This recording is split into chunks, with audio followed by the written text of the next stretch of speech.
Hi, this is Randy Finney with Right Side of the Chart, and this is a morning session update for Thursday, September 12th, 2019.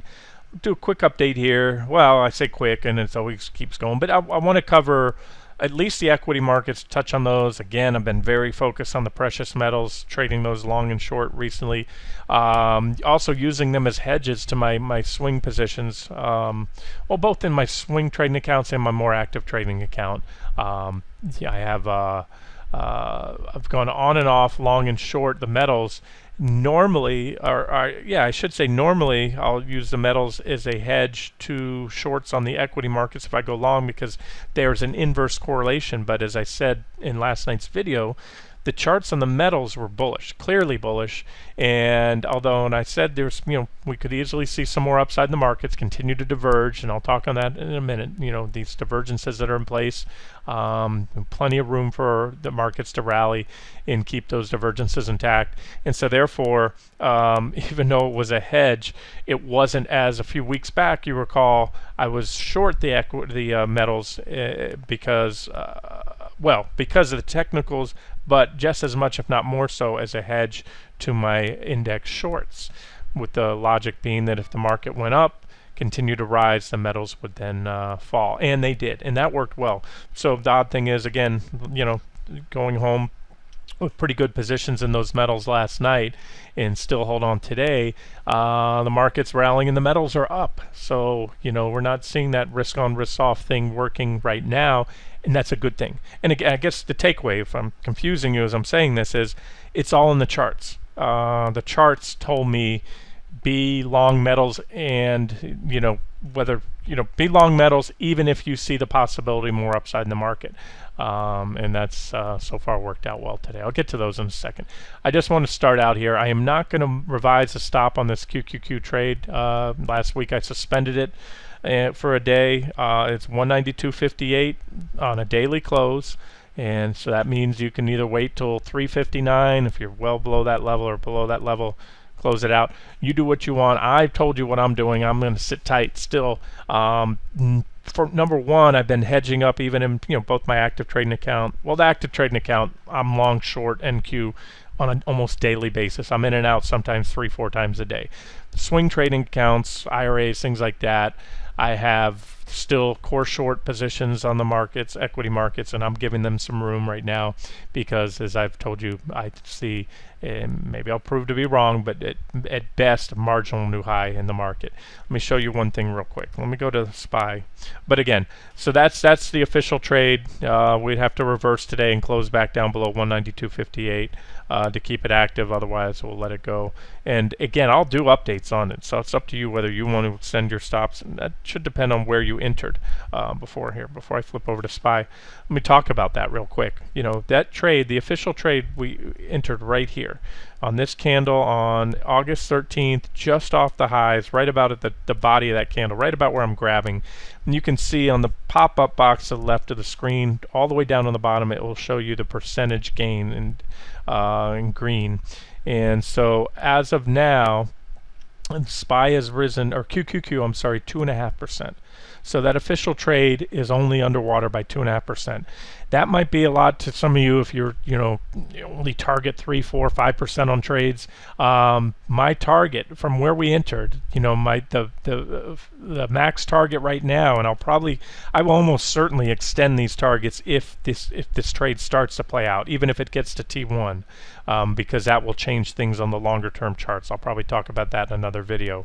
But 14% drop there, 2.5% downside. So to allow even on a 14% trade, you could easily, or at least in my comfort level, using a risk reward ratio of about 3 to 1, I could allow for a 5% loss and still be very, very fine with that trade. And that's personally where I'm at now. I told you I'm adaptive. I adapt my trading plans depending on market conditions, and so that would easily fit for that marginal new high. There's about a 5% pop right there, would take QQQ up to about 198. So now let's talk about the market. QQQ, like I say, is just full of tech stocks. It's a higher beta index, going to go up more when the market rallies, drop more when the market drops. But SPY is more representative of the stock market. the S&P 500. You have more sector representation, more stocks in there, and this is a 2-year daily chart. I mean, long term, make no mistake about it, we're in a bull market, one of the strongest and longest in history, or the strongest and longest in history, I should say. But here's a toppy market. This is a trending, strong market. And when I say toppy, this little window here, I'm going to show you real quick what's going on. Other than everything in the technicals, let's just zoom in on this right here. And so we'll go down to a daily chart. This is the last 2 years. And you can see this has been the MO of the market. The modus operandi is a series of breakouts to new highs over the last 2 years that fails. So what I'm going to do here is show you this point right here. We had a, and you'll look at the measuring tool. I'm going to grab the high. That was our January 2018 high. We went up from there, and I'm going to put a horizontal line. So here's where the breakout occurred. We broke out right about here. You can see that gap up. And we rallied for, looks like, a couple weeks.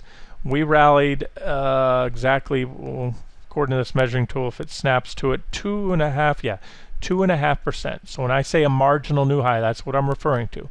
We rallied a couple weeks, 2.5%, and then we dropped. We had the biggest drop throughout the entire bull market. We dropped over 20% in the S&P 500 and well over 20% in most other sectors and indexes. What did we do from there? Well, we recovered. We went on, and right here, you put the horizontal line, we popped it. That was a new high right there. I'm sure they cheered it in the media. We went about 0.5% above the previous high. Then we immediately followed by the biggest drop for the year in 2019 so far, about a 7.5% drop. From there, we went on and we popped the highs right here, went up and made a marginal new high of about 2.4%. And then boom, the second biggest drop of the year right there immediately. Well, I should say not immediately after the breakout, within a couple weeks. So again, technical analysis is simply all about studying charts, studying past price action, similar technical junctures in the market, and applying to what happened. That's where all these patterns evolved: head and shoulders, cup and handle, wedges, things like that, bullish and bearish candlestick patterns. That's where it all comes from. So, well, the candlesticks, they go back to pre-financial markets. They go back to the Japanese and at least 1,000 years ago. But anyways, I'm off topic here. All right, but that's been the MO of the market. Again, these marginal incremental new highs. And if you look at it this way, going back to the beginning of 2018, that peak back in January of 2018, as of today, the stock market, in almost 2 years, has only gained about 5%. So you're talking about a 2.5% a year return for the last 2 years. I know the year's not over. You'd have to drag it out here, and maybe it'll be more than that. Maybe it'll be a lot less than that. But there's the point. So it's been a trader's market. The new highs have been much more incrementally smaller than at any other point back in the bull market. So that's what we're looking at here. It seems to be a very big top. Like I said, I use the word, if I have one term to describe this bull market from 2009 to present, it's supersized. Everything's supersized, and I think this big topping pattern is also big oversized. That's what I believe it to be. 60-minute charts, jumped up real quick. There's SPY. Here's your previous high right there. So we're probably right about on it. We kissed the high right now. And I'm sure everything I just pointed out about these marginal new highs, by now, I think the masses are aware of that pattern. They might not have been the first few times, but that seems to be the pattern. So we'll see if we start to get some longs that get a little nervous. Instead of, in the past, when CNBC would come out and march the cheerleading squad out on TV to cheer new highs, and I'm sure that's where you went up a little more after that. That's usually sucking in the retail money, where the institutions turn around and sell and distribute into that. But whatever the reason is, let's see if this time around, maybe simply because we make a new high, maybe they'll get the selling. We'll see. But it doesn't matter. That's that's here nor there. Right now, I put my heaviest weighting on the technicals. If we were coming up to this new high and we didn't have divergences here on the 60-minute, we didn't have divergences on the daily time frame, we didn't have divergences on the weekly time frame, it might be very well might be a new high that I'd be looking to buy into, but that's not the case. And then more importantly, the case is the charts are what I call stacked right now. When I say the charts are stacked, it means, okay, so here's a little 60-minute uptrend line right on SPY with a little small 60-minute divergent high. If I'm a swing trader, if I'm trading off any chart I trade. If I'm trading on a 1-minute chart, I'm day trading. I'm an active trader there. I'll go long or short a trend line break, and that's a trade I'm going to be in. It's going to be measured in minutes or hours most likely, not days. If I go out to a 15, 60-minute chart, short-term swing trades that might last a couple days, maybe a week or two. But so my point here is, so when this trend line breaks, and the comparable trend line in QQQ and NQ and ES, I'll get to those in a second, that triggers sell signals. It would tell me, technical analysis says no matter what time frame you're on, you take the widest part of a wedge, if you have a wedge here, and that is a rough estimate of what the pattern measures to. So let's say it broke down right here, so it might measure down here around that 296, maybe bring us in for a back test of that 294 level again, depending on where it broke down. However, that then has longer term implications, or it could, because then you have trend lines here that I'm watching on the daily charts of SPY. Well, you'd have a failure here at the back test. That would probably be the same uptrend line if I put it like this right here, that one I showed you on the 60-minute chart. But yes, it's here on the daily. It would trigger. It would also give us, if we actually have the divergent high, if we pop that high right there, so there it is.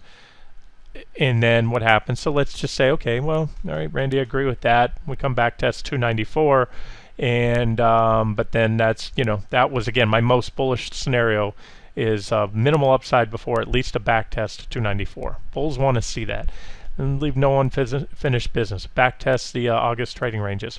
However, if we get to 294, what happens is we have a rejection here. These are my weekly charts. These take much more. They have a higher significance. They take a higher precedence over anything that happens on the 60-minute charts. SPY broke down. There's a couple things here. This is the trend line off the lows on December 24th. Perfect tag there. At that point, we had just 3 reactions right there. That candle hit it, closed the week. Then we broke. But since we broke, we had another 1, 2, 3. We've been back testing all these weeks. So a lot of reactions now to validate it. And the thing about back testing trend lines is it can be frustrating if you in this case, it's an uptrend line. So we'll talk the bearish side. If you have a downtrend line breakout, we'll be talking long and bullish. All right, so the thing about a trend line is that you back test. Sometimes it's one and done. Sometimes you break down, you come in for a back test, and that's it. Sometimes you don't back test at all.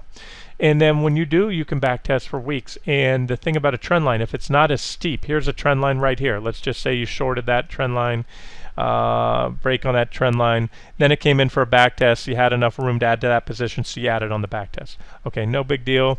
But then it back tested again. It's not as steep. The slope is not as steep on that trend line. So it can back test for, let's say, a month or two, and you're hardly getting underwater on adding to that position or your initial position, let's say. In this case, it's a very steep trend line, so that kind of hurts, if you shorted it right here and you held it. And then there are no guarantees that, hey, just because we're backtesting doesn't guarantee it'll fail. The chances are, I think, but sometimes you backtest and then you finally regain the trend line. So that's something to consider. Now let's look at this as well. So you're saying, wow, well, yeah, Randy, but we've been backtesting. We broke down 1, 2, 3, 4, 5, 6 weeks ago, right? And we're backtesting right now. Well, first of all, this was our first backtest last week. This is just week 2 right here. These were below it. This is this blue line here goes far left of the chart here. It goes all the way down to the lows of 2009, and it's a very well-defined bull market uptrend for the entire bull market off the March 2009 lows. We started to get a little wobbly here in the markets. We made a perfect test of that line back in early 2018. Tested it again, intra-week broke it, but we held the week above it. That's all that matters on a weekly. Following week, closed right on it, and then the third week, boom, broke it, gave up the 40 week as well. very impulsive red candle, and that was a sell signal. We came and back tested it, almost a perfect, again, a weekly candle. See the fat part, the body is right there. Back tested again, rejected, came in and back tested. So here's my point. 1, 2, 3, 4, 5, 6, 6 weeks.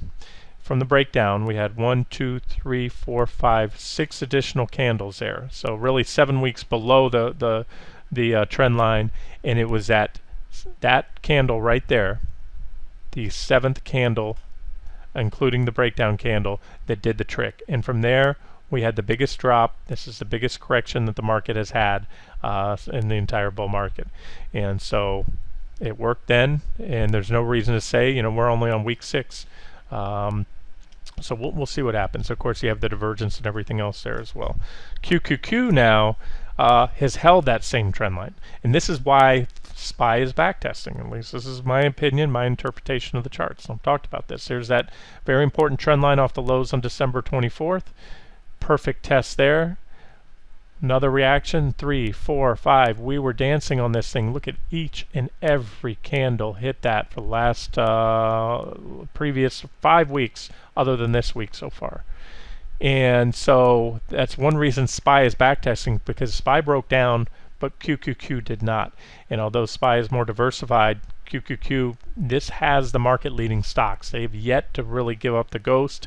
Amazon, Facebook, Microsoft, Intel, that's what everyone wants to own. That's what they bought on the dip, as they often do. And when those market leaders break, QQQ will break and the market will break. SPY is already broken down. We just need confirmation with QQQ. The rest of the indexes don't matter to me. Small caps, mid caps, they don't determine where the stock market goes. The large caps do. And you could look at the Dow. You'd probably have something similar, but I like to watch these two. All right, so that's it. And there's your bull market uptrend line right there, which broke also along with SPY back in the fall of 2018. And we came and back tested the bull market uptrend line right there. You can see back test, and that's it. So that's my long-term analysis, and the reason I spent so much time talking about that, it all starts here. Because to tell you with a high degree of confidence that we have a powerful sell signal, a swing short, tuck it away, hold on to it for 10, 20, 30% or more kind of short trade, I need to see a solid weekly a red weekly close below this level, a solid weekly close below that trend line, and that 40-week moving average I talk about as well. I want to see that go. That does a great job acting as support.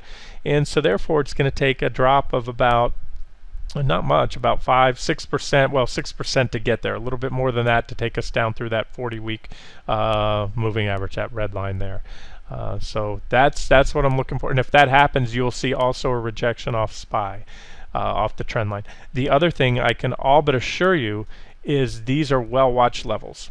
And when it goes, everyone's watching the technicals now in the charts. It'll probably be a very fast waterfall type move down once the mass has realized that level has gone or is going to go, whether it's intra-week if we're way down here or at the end of the week. That's my suspicions that will be a quick swoon down here to this first target zone, that trend line there. And again, then it goes back to, if this trade's not stopped out, or if this trade is stopped out and you're giving it more room because you're doing what I'm doing, you're hedging your positions with precious metals and commodities and other things that are, helping offset those losses. Where is it? Right here.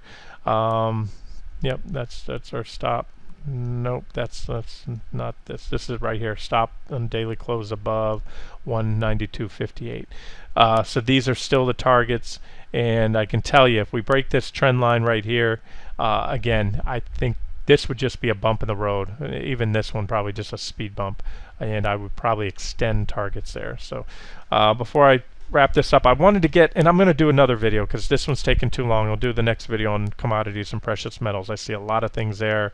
The euro I want to talk about, the US dollar. But before we do that, let me just give you guys an update on the futures. Same old story. Here's my 60-minute chart of ES. I'm just going to give you levels to watch. Here's a trend line right here. I want to watch this trend line. I could also draw a trend line right here off the lows. In fact, I thought I had that one on. It was on the chart I posted this morning. I must have added it afterwards. Here we go. There's a trend line. So if you're looking for You know, if you're an active trader like me, see all these little, these are what I call micro trend lines. These are where I'm always talking, you know, I might make your head spin, long today, short tomorrow.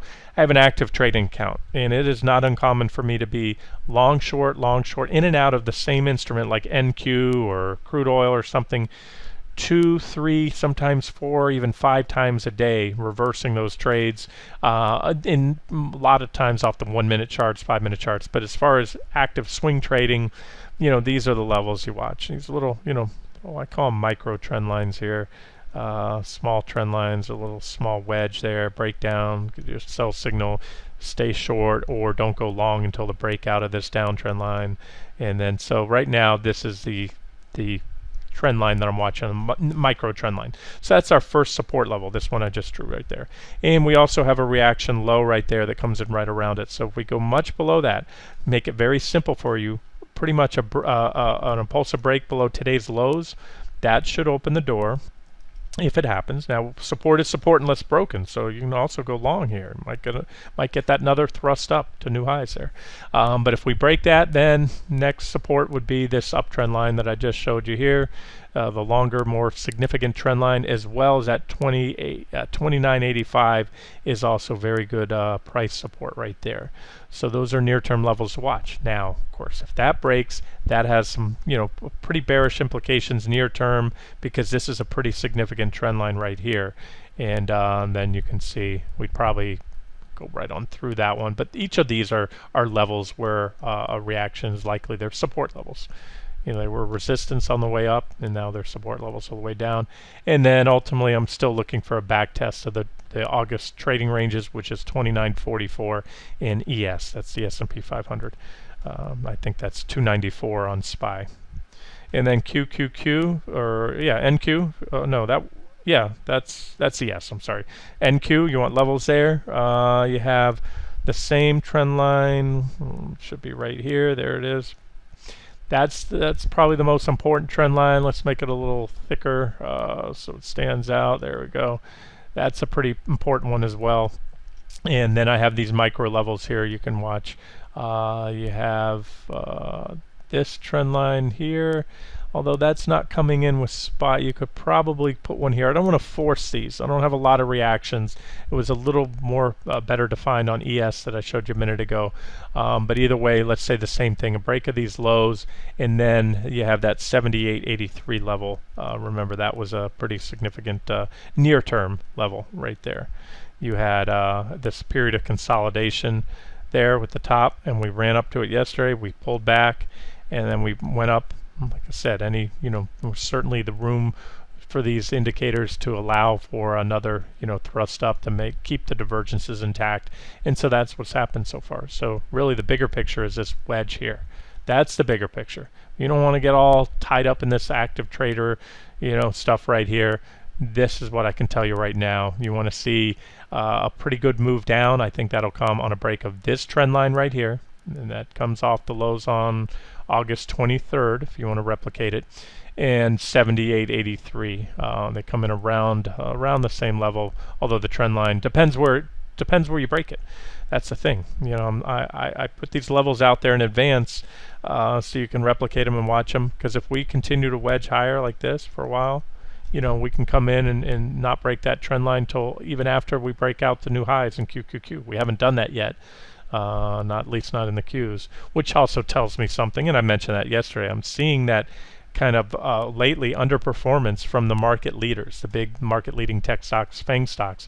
Have SPY breaking a new all-time highs, but not QQQ. So something to note. All right, let me wrap it up here. I spent a lot of time, but again, this gives you my thoughts, levels to watch on the markets. And I definitely want to get another video out. I know you guys like the static charts, and I do though. I get those out this morning, but I want to do a video update because I want to hit on not just the precious metals. I've been using those as hedges lately against my index positions, but I also want to cover some other commodities. The ag commodities. I'm seeing movement there. I've got an update on Bitcoin to share with you, the euro, some developments there. So I'm going to cover that in another video here shortly. This has been Randy Finney with Right Side of the Chart. Hope you enjoyed it.